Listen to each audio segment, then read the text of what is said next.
කතරගම දේවාලයේ ඉදිරිපිට තියෙන හරි අපූර්ව දේවාලය මොකක්ද?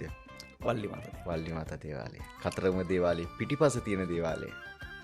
එක පැත්තක තියෙනවා තේවාණි අම්මා කෝවිල.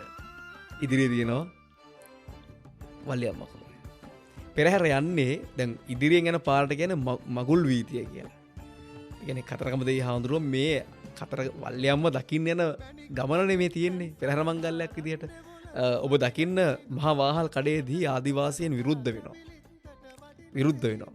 ඒ කතරගම වාසනා මෙහෙම යද්දී දුනු අමෝරාගෙන ඉදිරියට එනවා. ඒ කියන්නේ ඔවුන්ගේ උරුමයනේ කියන්නේ. වල්ලි මාතාව හැදෙන්නේ ඔවුන් අතරින්. ආදිවාසීන් අතර. එතකොට දැන් කතරගම දෙවි හාමුදුරුවෝ මේ යන්න ගමනට හරස් කැපීමක් කරනවා. හරස් කැපීමක් කරන්නේ මහා වාහල් කඩ ළඟදී. ඊට පස්සේ කප්පම් පොජ්ජක් දෙනවා. ඒ කියන්නේ පෙරහැර බෙත්මලේකම්තුමා කප්පම් පොච්චක් දෙනවා.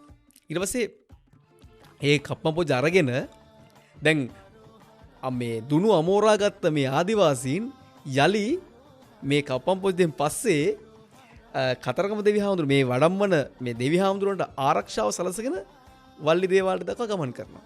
මේ චාරිතය අද වෙනතුරුම සිද්ධ වෙනවා. ආදිවාසීන් එනවා පෙරහැරට. ඉතින් මේ පෙරහැර මංගල්‍යය එතන වෙනවා. ඊට පස්සේ දැන් පළවෙනි දවසේ යන්නේ කෙලින් ගිහිල්ලා එන්නේ. කියන්නේ මකුල් වීදියේ ගිහිල්ලා ආයෙ එන්නේ මකුල් වීදියෙන්මයි. පිට වීදියේදී දැන් අපි හිතමු ඊළඟ දවසේ යද්දී පිට වීදියෙන් යනකොට කතරගම දෙවි හාමුදුරුවෝ වල්ලි අම්මා බලන්න යනකොට මේ කතරගම එන්න ඕනේ මේ ඔබ දකින්න. අනිවාර්යෙන්ම. ඔබ හිතනවාද තේවාණි අම්මා දේවාලේ ළඟනකොට එනවත් එක්කම විශාල ගාන්ටාර හඬක් එනවා.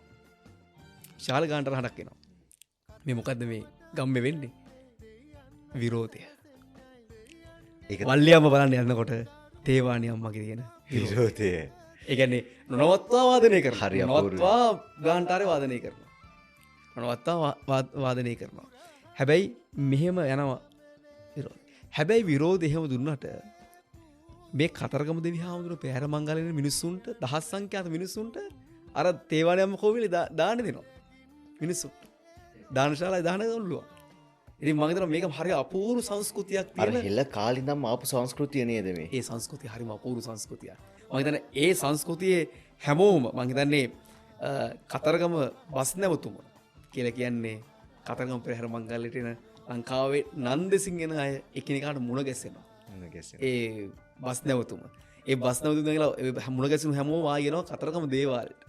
දේවාලයට ඇවිල්ලා දෙවි හාමුදුරුවෝ වැඳලා යනවා.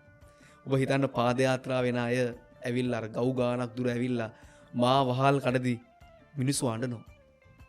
සතුට නැඬෙනවා. දෙවි හාමුදුරුවෝ පේන මාන්ට ඇවිල්ලා අඬාගෙන තමයි යන්නේ. ඒ ඇඬෙන්නේ දුකට නෙවෙයි සතුටට. මොකද දෙවි හාමුදුරුවෝ වෙනුවෙන් ඒ කැපකිරීම කරන් ඇවිල්ලා අවසාන මොහොතේදී එහෙම යනවා කියලා කියන්නේ ඒ කැපකිරීම ඔබ විරාජ් හිතන්න පෙරහැර කාල සීමාවේ මේ ගස් යට මිනිස්සු නිදාගෙන ඉන්නවා. පාදයාත්‍රාවේ කොයිතරම් වැස්සත් කොයිතරම් වැස්සත් ඉන්නවා. ඔබ හිතන්න මේ සල්ලි නැතුව ඉන්න මිනිස්සු නෙවෙයි. එහෙම කැපකිරීම කරලා පෙරහැර ඉවර වෙලා තමන්ගේ අධි සුපෝක භෝගී වාහනේ යනවා ගෙදර.